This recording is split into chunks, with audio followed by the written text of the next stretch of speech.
आपका word whom है ये बहुत रेयरली इस्तेमाल होता है when it comes to a speech. However when it comes to a formal writing English तो आपने इस वर्ड को हमेशा इस्तेमाल करना है। If you still have ambiguity कि आपने हु और whom के डिफरेंस को कैसे अंडरस्टैंड करना है, तो ये इंपॉर्टेंट फार्मूला है कि आपके पास हु के साथ हमेशा वर्ब आएगा और whom के साथ हमेशा नाउन आएगा। With who the verb comes and when it comes to whom it always comes with noun। In examples को स्टडी हम इसको फर्दर स्टडी करते हैं। Consider the following examples. The first example is the men are angry and the second example is the men are in this room। The men are in this room। These sentences को हम इस तरह can be considered as the men are in this room are angry। हमारे पास दो example हमने sentences पढ़े, the men are angry and the men are in this room। So अगर हम इसको इस तरह बनाएंगे the men are in this room are angry, so the men is a subject। So how to make a relative clause? The men who are in this room are angry। The men who are in this room, this who is referring to the men again, are angry, are in this room are angry। The men are angry, I don't like the men। Now these are two different clauses। The men are angry, I don't like the men। So the men, I don't like the men are angry।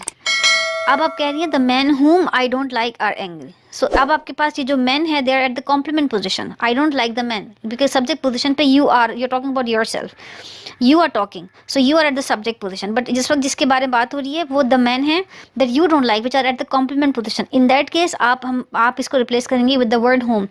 the men whom I don't like are angry। सो जब आपके पास जिसको आपने replace करना है वो complement position पर है तो आप इसको whom रिलेटिव प्रोनाउन के साथ रिप्लेस करेंगे, और अगर आपने सब्जेक्ट को रिप्लेस करना है विद द रिलेटिव प्रोनाउन तो then the word who will come।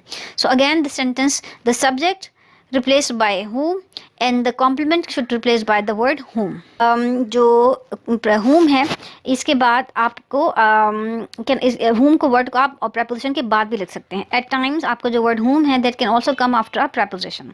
in that case the preposition should always be moved to the position before whom in formal writing English। इसको example से समझते हैं। the men are angry, the woman is talking to the man। These are two independent clauses।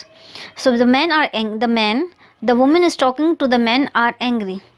the woman is talking to the men are angry। So to the is up the preposition है which is before the word whom it is whom।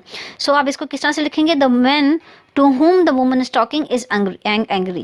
So आपने इस preposition को अपने whom के साथ पहले place करना है because यहाँ पर आपका जो ये जिसके बारे में बात है तो complement position पे that's why आप इसको whom लिख रहे हैं, और उससे पहले preposition है। this preposition should also come before whom when you're making a relative clause and you're using the word whom। यहाँ पे whom इसलिए आ रहा है क्योंकि जिसके बारे में बात हो रही है वो complement position पर है और subject position पर आपकी woman है and you're not referring to a woman, you're referring